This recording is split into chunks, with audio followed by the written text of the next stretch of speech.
नमस्कार दोस्तों, स्वागत है आपका मेरे YouTube channel CG study high में। तो आज जो एग्ज़ाम हुआ प्यून का, मैं उसका मॉडल आंसर लेकर आया हूं और आप सभी को बता देता हूं कि सीजीपीएससी का जो भी एग्ज़ाम होता है उसमें कट ऑफ रहता ही है।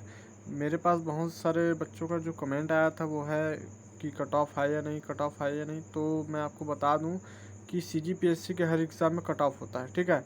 तो वीडियो को ज़्यादा न बढ़ाते हुए मैं चलता हूँ क्वेश्चन की ओर। आज जो क्वीन का एग्ज़ाम था वो 8वीं बेस पे था और क्वेश्चन भी 8वीं बेस से ही आया था। तो उम्मीद करता हूँ आप सबका एग्ज़ाम अच्छा गया होगा। चलते हैं क्वेश्चन की ओर। भारत का लौह पुरुष किसे कहा जाता है? तो भारत का लौह पुरुष सरदार वल्लभ भाई पटेल। गुजरात का गिर राष्ट्रीय उद्यान किस लिए प्रसिद्ध है? तो चीता के लिए प्रसिद्ध है।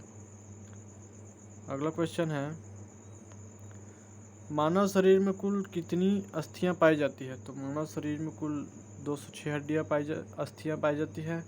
15 अगस्त 2022 को भारत की स्वतंत्रता के कितने वर्ष पूर्ण हो गए? तो 75 वर्ष पूर्ण हो गए। अगला जो क्वेश्चन है, भारत ने कितने क्रिकेट विश्व कप जीते हैं? तो भारत ने कुल 3 वर्ल्ड कप जीते हैं। अगला क्वेश्चन है, 44वां चेस ओलंपियाड आयोजन कहाँ हुआ है? तो चेन्नई में हुआ है। अगला क्वेश्चन है, 7 नंबर का क्वेश्चन है, क्रमांक है 7।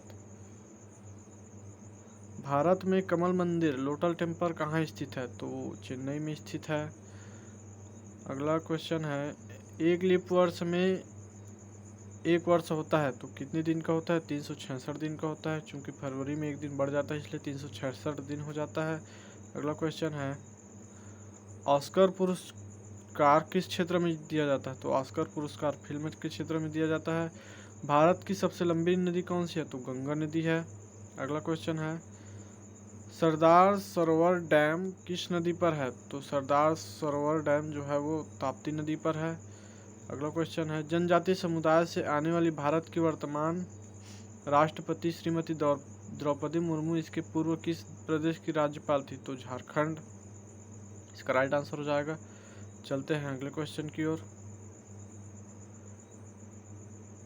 आनंद विश्वनाथन किस खेल से संबंधित हो? आनंद विश्वनाथन जो है चेस शतरंज से संबंधित है। कोविड-19 सर्वप्रथम कहाँ पाया गया? तो चीन के वुहान में पाया गया। प्रसिद्ध सिरपुर मंदिर किस नदी के किनारे स्थित है? तो प्रसिद्ध सिरपुर मंदिर जो है महानदी के किनारे स्थित है। 16वां नंबर का क्वेश्चन है, भारत का संविधान किस सन में लागू हुआ? तो भारत का संविधान 1950 सन में लागू हुआ। 26 जनवरी 1950 को लागू हुआ था। मारो फिरंगी को किसका नारा है? तो मंगल पांडे का नारा है। चलते हैं अगले क्वेश्चन की ओर। प्रसिद्ध जलाशय खूंटा घाट के किस जिले में स्थित है? तो बिलासपुर जिले में स्थित है। चलते हैं 19 नंबर के प्रश्न की ओर। जो 19 नंबर का प्रश्न है, निम्न में से कौन सा 4/7 के समतुल्य नहीं है? तो 8/28 है इसका राइट आंसर। निम्न में सबसे छोटा कौन है? तो निम्न में सबसे छोटा 4/15 है। चलते हैं अगले क्वेश्चन की ओर। -18 इंटू -1 प्लस 14 डिवाइड बाय 7 तो इज इक्वल टू कितना होगा पूछ रहा है? तो इज इक्वल टू 20 हो जाएगा। ये आप करके देख सकते हैं। 37 रुपये प्रति किलोग्राम की दर से 8 से 1/2 किलोग्राम शक्कर का मूल्य होगा। तो 314.5 इसका राइट आंसर हो जाएगा। चलते हैं अगले क्वेश्चन की ओर। एक व्यक्ति प्रति माह अपने वेतन का 12% बचाता है। यदि उसका वेतन 25 रुपये है तो उसका प्रति माह खर्च क्या होगा? 12% बच रहा है तो 22 रुपये इसका राइट आंसर हो जाएगा। चलते हैं अगले क्वेश्चन की ओर। 24 नंबर का क्वेश्चन है, एक त्रिभुज के दो कोण 48 अंश तथा 73 अंश के हैं, तब त्रिभुज का तीसरा कोण है। तो 59 इसका राइट आंसर हो जाएगा। इस दोनों को जोड़ के 180 से माइनस करने से इसका राइट आंसर आ जाएगा। चलते हैं अगले क्वेश्चन की ओर। ए तथा बी के बीच 20 मिठाई 2:3 के अनुपात में है बांटी गई है, तब बी को कितनी मिठाई मिलेगी? तो 12 मिठाई मिलेगी और जो ए है उसको 8 मिठाई मिलेगी, ठीक है। और चलते हैं अगले क्वेश्चन की ओर। 26वां नंबर का क्वेश्चन है, x² - 5x + 6 का x = 3 पर मान होगा। तो इसका राइट आंसर हो जाएगा 0, ठीक है, चलते हैं अगले क्वेश्चन की ओर। एक स्कूटर का मूल्य 40,000 है, इस वर्ष उसके मूल्य में 20% की वृद्धि हो जाती है, तब स्कूटर का वर्तमान मूल्य क्या होगा? तो स्कूटर में 20% की वृद्धि हो रही, तो इसका राइट आंसर 48,000 हो जाएगा। ठीक है, चलते हैं अगले क्वेश्चन की ओर। -3 into 2 multiply by -3 into cube, तो इसका मान पूछ रहा है, तो -243 इसका राइट आंसर हो जाएगा। चलते हैं अगले क्वेश्चन की ओर। मोहन की तनख्वाह में 10% वृद्धि हो जाती है और उसकी नई तनख्वाह 13,200 है। मोहन की वास्तविक तनख्वाह क्या होगी? तो 12,000 रुपये इसका राइट आंसर है। सभी अपने क्वेश्चनों से आंसर मिला लेंगे कि आपका कितना आंसर सही है, और कट ऑफ जो है वो 1/4 है। ठीक है, चलते हैं अगले क्वेश्चन की ओर। राम के पास 42,50 है, उसने 20% खर्च कर दिए, तो उसके पास कितने रुपए बचेंगे? तो 20% खर्च करने के बाद उसके पास 3400 रुपये बचेंगे। ठीक है, चलते हैं अगले क्वेश्चन की ओर। एक मशीन 6 घंटे में दूध की 840 बोतलों को भरती है, तो 4 घंटे में कितने बोतलें भरेंगी? तो 560। वर्ग की एक भुजा की लंबाई 2a + b मीटर है, तो उसकी परिधि 8a + 4b हो जाएगी। चलते हैं अगले क्वेश्चन की ओर।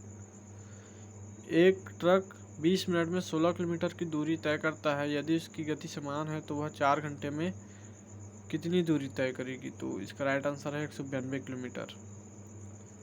अगला क्वेश्चन है, यदि 5x + 3 = 3x + 7, तब x का मान क्या होगा? तो x = 2 हो जाएगा। ठीक है, चलते हैं अगले क्वेश्चन की ओर।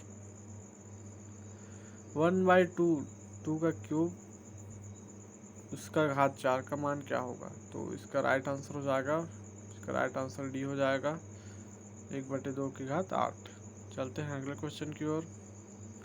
729 के वर्गमूल का मान होगा, तो इसका राइट आंसर 27 हो जाएगा।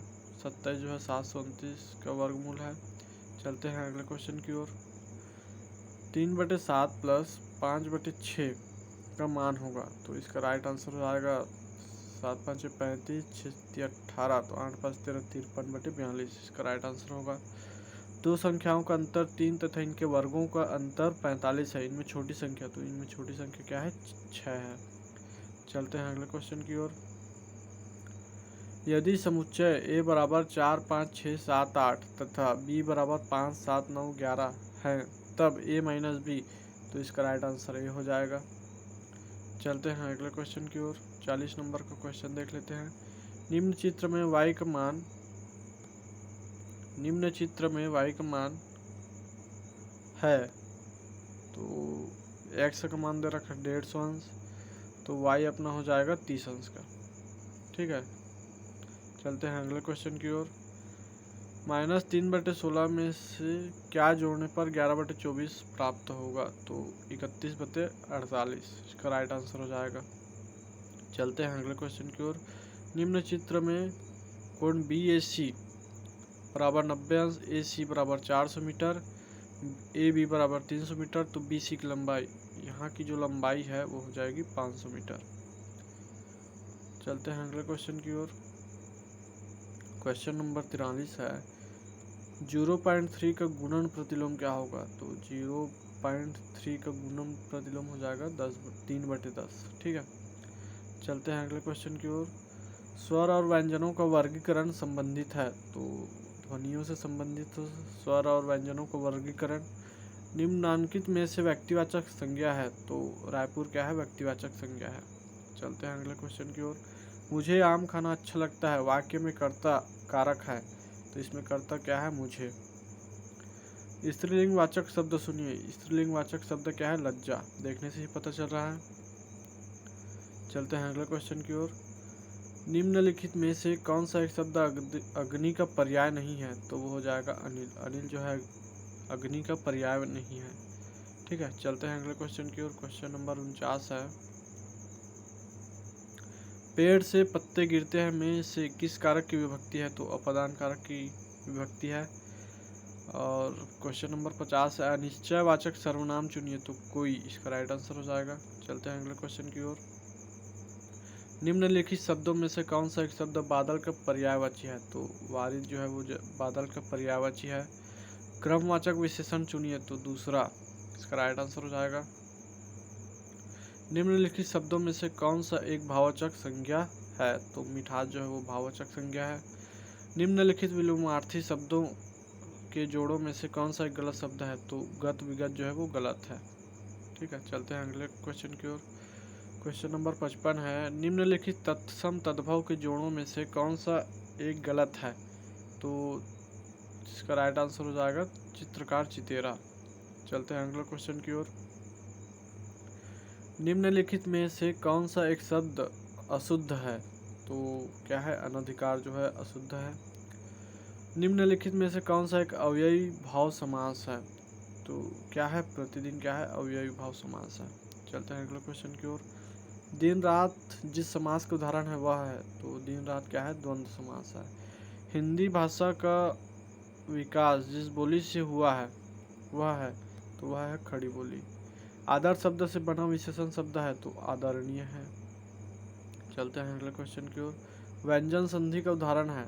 तो व्यंजन संधि का उदाहरण है जगन्नाथ। जगन्नाथ इसका राइट आंसर हो जाएगा। चलते हैं अगले क्वेश्चन की ओर। क्वेश्चन नंबर जो है 62 है, शुद्ध वाक्य चुनिए। तो शुद्ध वाक्य क्या है? सोना बहुमूल्य धातु है, ये राइट आंसर हो जाएगा। दांतों तले उंगली दबाना मुहावरे का अर्थ है? तो आश्चर्यचकित होना। अगला क्वेश्चन है, शुद्ध वाक्य चुनिए। तो इसका राइट आंसर हो जाएगा आप हमारे घर आइए, इसका राइट आंसर हो जाएगा। चलते हैं अगले क्वेश्चन की ओर। पगड़ी उछालना मुहावरे का अर्थ है? भरी सभा में अपमान करना। क्वेश्चन नंबर 66 देख लेते हैं। गीता अच्छा गाती है वाक्य में अच्छा है? तो अच्छा क्या है? विशेषण है। चलते हैं अगले क्वेश्चन की ओर। 67 नंबर का क्वेश्चन है, सही वाक्य चुनिए। तो इसका राइट आंसर हो जाएगा संगीता की बेटी हुई, इसका राइट आंसर हो जाएगा। अगला क्वेश्चन है, वह अपने छुट्टी में अपने गांव जा रहा है, वाक्य में अपने गांव किस कारण में है? किस कारक में है? तो अधिकरण में है। चलते हैं अगले क्वेश्चन की ओर। न 3 में न 13 में कहावत का अर्थ है? तो इसका राइट आंसर हो जाएगा अति परिचित व्यक्ति। चलते हैं अगले क्वेश्चन की ओर। सही शब्द चुनिए। तो सही शब्द क्या है? वाङ्मय, ये है। अगला क्वेश्चन है, निम्नलिखित में कौन सी शब्द की सही वर्तनी है? तो इसका राइट आंसर ए हो जाएगा संसार। निम्नलिखित में से कौन सी भाववाचक संज्ञा नहीं है? तो जो सौंदर्य है वो भाववाचक संज्ञा नहीं है। चलते हैं अगले क्वेश्चन की ओर। क्वेश्चन नंबर जो अपना 73 है वो देख लेते हैं अपन। 73 है, कौन निम्नलिखित में से कौन सा चंद्रमा का पर्याय नहीं है? तो शशिधर जो है वो चंद्रमा का पर्याय नहीं है। अगला क्वेश्चन है, लौहा का अर्थ है? लौहा छत्तीसगढ़ी शब्द है, इसका अर्थ है जल्दी। 75वां नंबर का क्वेश्चन है, मैं झन जाऊँ वाक्य का सही रूप होगा? तो मैं नहीं जाऊँ, इसका राइट आंसर हो जाएगा। तो इस तरह से आज हम 75 नंबर का जो क्वेश्चन है वो देख लेते हैं। बाकी के वीडियो में बाकी के क्वेश्चन जो 75 बचे हैं वो आपको बता दूंगा कि कौन सा राइट आंसर है। तो आप सभी चैनल पर नए हैं तो चैनल को सब्सक्राइब जरूर कीजिए और चैनल को ज़्यादा से ज़्यादा सपोर्ट कीजिए।